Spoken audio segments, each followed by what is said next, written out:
it knows that it's putting a photo from my phone.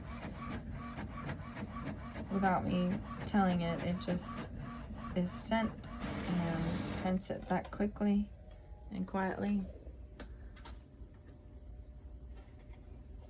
And then it's touch screen.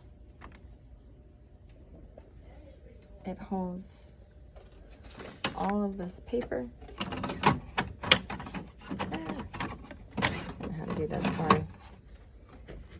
It holds 2 stacks of very full.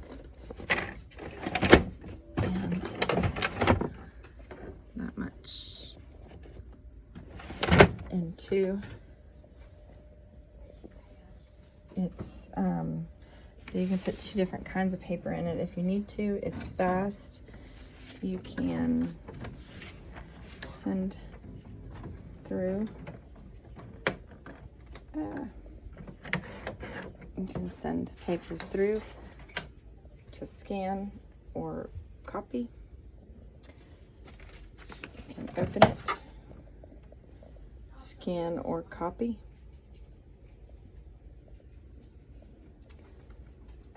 I print from my phone and my laptop. It's also really smart.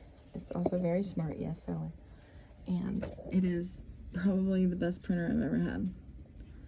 It's kind of large, but I have found a location for it and it works, and I love it.